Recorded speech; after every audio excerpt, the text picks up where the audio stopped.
और खून में अम्ल बढ़ता ही गया।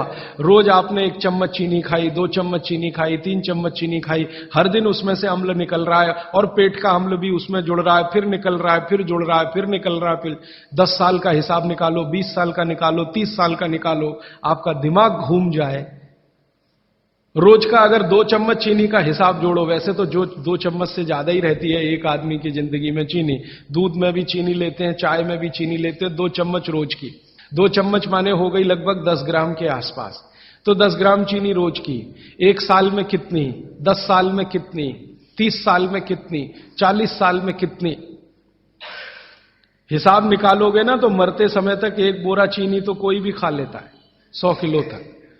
अब इतनी चीनी खा के जो एसिड बनेगा वो कहां जाएगा?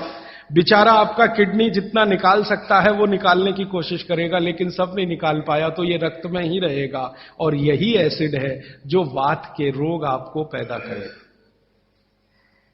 तो इसलिए चीनी और गुड़ एक ही चीज में से बनने वाली 2 मीठी वस्तुएं हैं, लेकिन गुड़ में क्या है? गुड़ जब आप खाएंगे, फास्फोरस किसी भी चीज में रहे क्षारपण ही रखता है वो उस चीज को, माने उसमें एल्केलाइन की प्रॉपर्टी ही रहती है।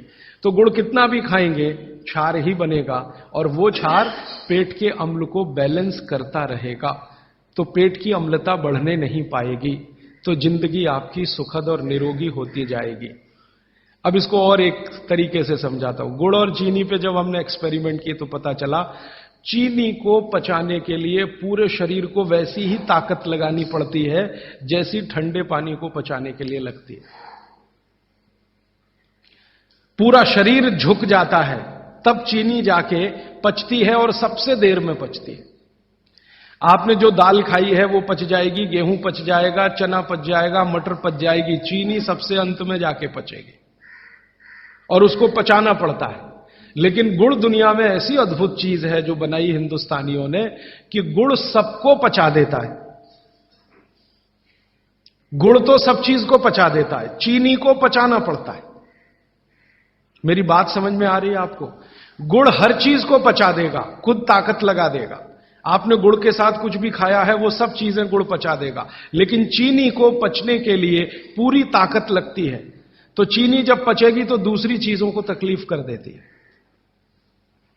तो इसलिए बेहतरीन है कि गुड़ खाइए, जिंदगी भर कफ के रोग आपको नहीं आएंगे। फिर अंत में वही सवाल, मिलता नहीं जी, ये रोना बंद कर दीजिए। दुनिया में हर चीज मिलती है, जहर भी है, अमृत भी है, आपको क्या चाहिए? और आज की दुनिया है ना, आज की दुनिया माने आज का मार्केट, माने आज की इकोनॉमिक्स, वो बायर्स इकोनॉमिक्स है, कंज्यूमर्स इकोनॉमिक्स है। बायर्स मार्केट है, कंज्यूमर मार्केट है। माने जो ग्राहक मांग करेगा वही चीज बाजार में टिकेगी, ग्राहक मांग ही नहीं करेगा तो वो टिकने वाली ही नहीं है। तो आप मांग करना शुरू करो, जी गुड़ चाहिए, गुड़ चाहिए, गुड़ चाहिए, तो आप में से ही कई लोग खड़े हो जाएंगे, बोलो कितना चाहिए। मैं कोल्हापुर जाके आता हूं, गुड़ वाले से बात करके आता हूं, हमारा गुड़ जो है हमें सफेद नहीं चाहिए, हमें तो वो वाला गुड़ चाहिए जो काला का। कोई कहेगा मैं बिहार जाके आता हूं, गुड़ वाले से बात। जहां जहां गुड़ बनने के बड़े केंद्र हैं, बिहार बहुत बड़ा केंद्र है, गन्ना होता है, कर्नाटक में बहुत गन्ना है, महाराष्ट्र तो गन्ने का सबसे बड़ा केंद्र है हिंदुस्तान में। आपका महाराष्ट्र आपके बॉर्डर पे ही है, आंध्र प्रदेश में बहुत गन्ना है, तमिलनाडु में भी गन्ना है, कई इलाके तमिलनाडु में गन्ने के। जहां जहां गन्ना होता है वहां गुड़ बन सकता है। आप गुड़ बनाने वाले को बस संपर्क कर लीजिए कि देख भाई, तू इसमें वॉशिंग पाउडर मत डालना, तू इसमें वॉशिंग पाउडर मत डालना, लगे तो 2 रुपए किलो ज्यादा ले लेना। तो वो जो 2 रुपए किलो का लालच है वो ही उसको ईमानदार बना देगा। आप ले लो उससे। वो कहता है जी मेरा गुड़ 15 रुपए किलो, आपको मैं 17 रुपए किलो ले लूंगा, तुम इसमें ये जहर मत डालना। और वो 2 रुपए किलो आपने जो ज्यादा दिया वो जिंदगी के लिए कोई घटिया सौदा नहीं है, बहुत फायदे का सौदा है। तो गुड़ बनाने वाले इस देश में आज भी हजारों की, लाखों की संख्या में है, गांव गांव में है। आप उनसे संपर्क कर लीजिए और कोई एक गुड़ का केंद्र ही शुरू कर दीजिए।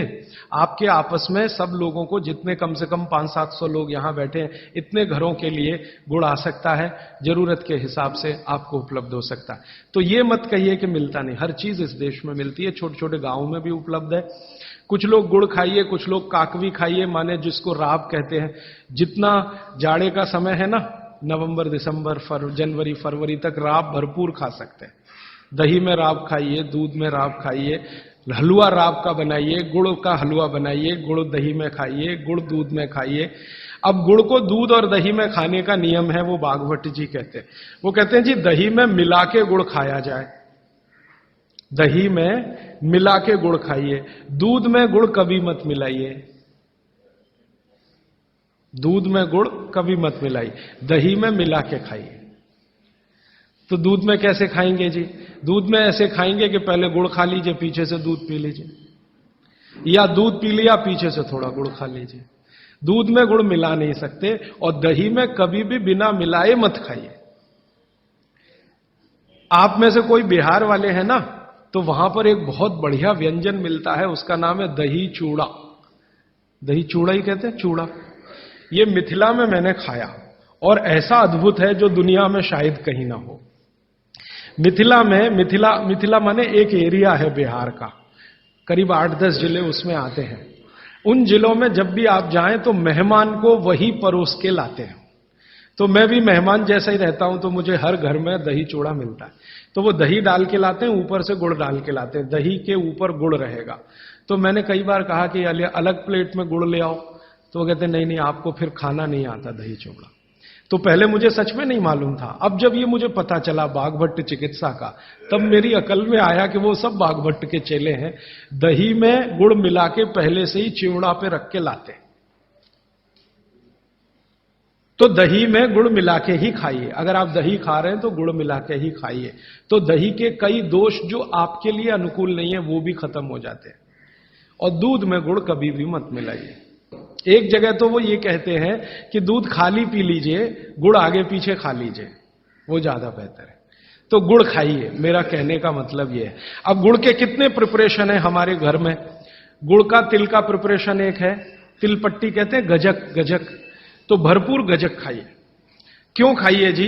तिल है और गुड़ है। गुड़ में जो केमिकल है ऑर्गेनिक, तिल में लगभग वही सब है जो गुड़ में है। तिल भी क्षारीय है, गुड़ भी क्षारीय है, और दोनों क्षारीय चीजें खाएंगे तो पेट के अम्ल को बैलेंस करती रहेंगी। तो तिल गुड़ रोज खाइए, माने तिल की पट्टी बनाइए, गजक बनाइए, नहीं तो तिल का लड्डू बनाइए, गुड़ के साथ बनाइए। फिर इसी तरह से मूंगफली है, मूंगफली भी क्षारीय है और गुड़ भी क्षारीय है। तो मूंगफली और गुड़ मिला के वो पट्टी आती है, वो खाइए, बच्चों को खिलाइए। और आपके पास जो भी प्रिपरेशन है गुड़ तिल के, गुड़ मूंगफली के, वो सब बनाइए। और ये जो 3-4 महीने हैं, नवंबर, दिसंबर, जनवरी, फरवरी तक भरपेट खाइए, भरपूर खाइए, क्योंकि इस समय आपके शरीर को इन्हीं की जरूरत है। तो कफ जिंदगी से बहुत दूर रहेगा। तिल खा रहे हैं, गुड़ खा रहे हैं, मूंगफली खा रहे हैं, कफ बढ़ने की बिल्कुल संभावना नहीं। तो जिंदगी में कफ के रोग आने की संभावना नहीं। अब जानते कफ का सबसे खराब रोग क्या है? मोटापा। मोटापा कम करना है तो भरपेट गुड़ खाइए, भरपेट तिल खाइए, भरपेट मूंगफली खाइए, मोटापा भी कम हो जाएगा।